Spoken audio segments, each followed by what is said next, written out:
I'm very excited about this next speaker. She's a remarkable woman with an unbelievable story. I've been around for a while and I've experienced some stuff myself, but it blew my mind. Without any further ado, Allison Massari. I was a reclusive artist living in New York City, and one day I came home to an eccentric voicemail. The Russian voice said, "Natasha, you must be prepared to meet your team of operatives at midnight tonight at the Brooklyn Bridge."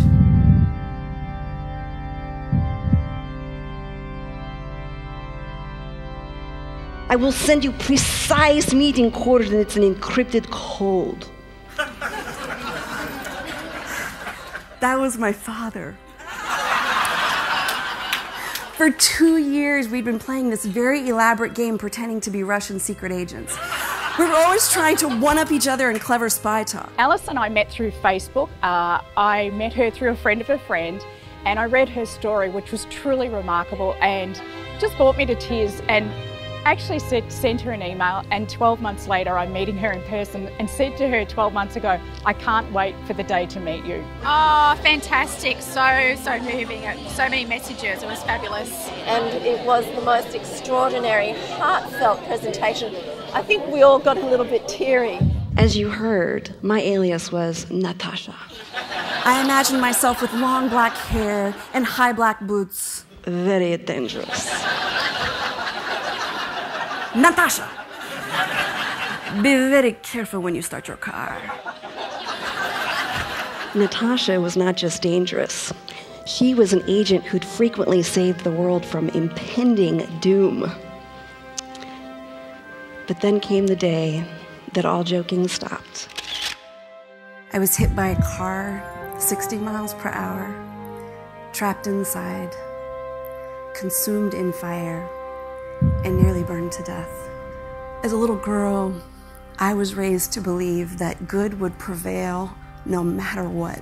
My parents said, "Allison, even in the most tragic of circumstances, good can be found."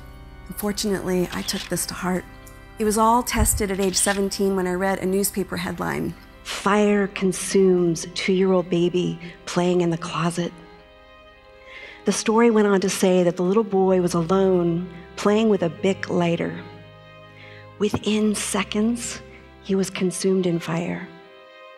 Doctors at the local hospital said, "His burns are so extensive, we don't know if he will survive." For years, I carried that story and never forgot the little boy. I wanted to believe he could be okay, but my deeply held belief had been badly shaken. I thought, my parents must be wrong. There's no good that can come from this. Who would have predicted that in 1998, at age 32, I too would be badly burned?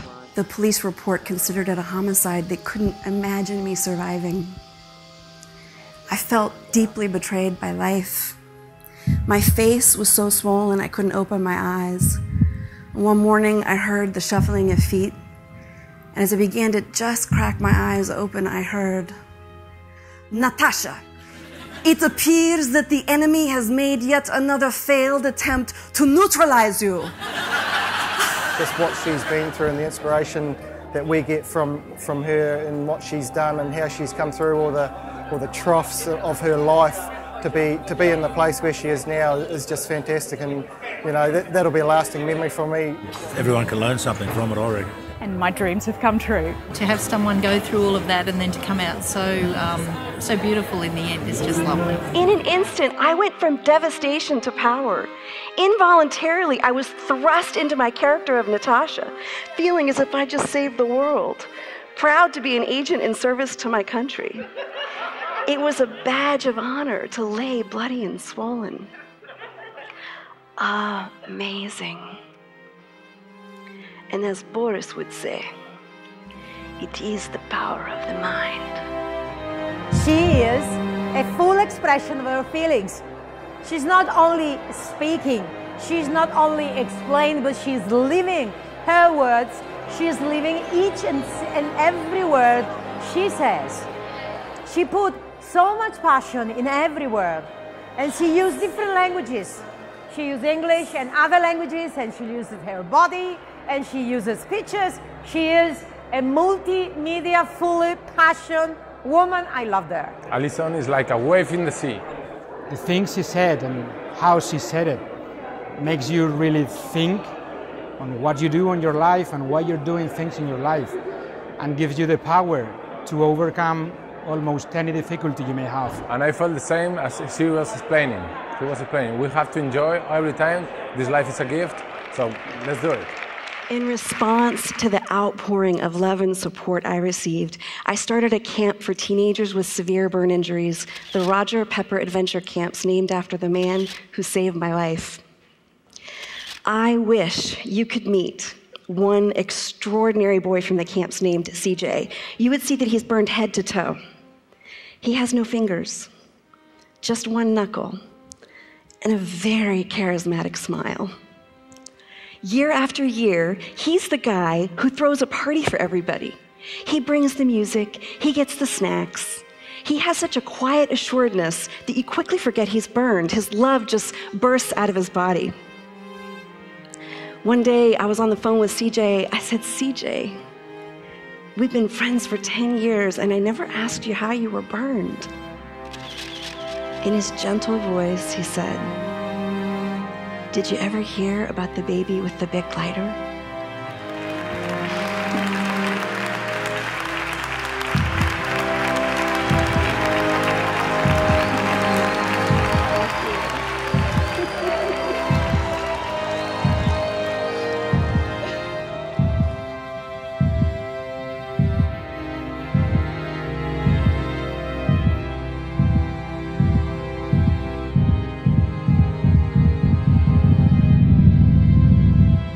Just ask a couple questions here. What do you think would make the final round of this contest more challenging? I want to see Natasha.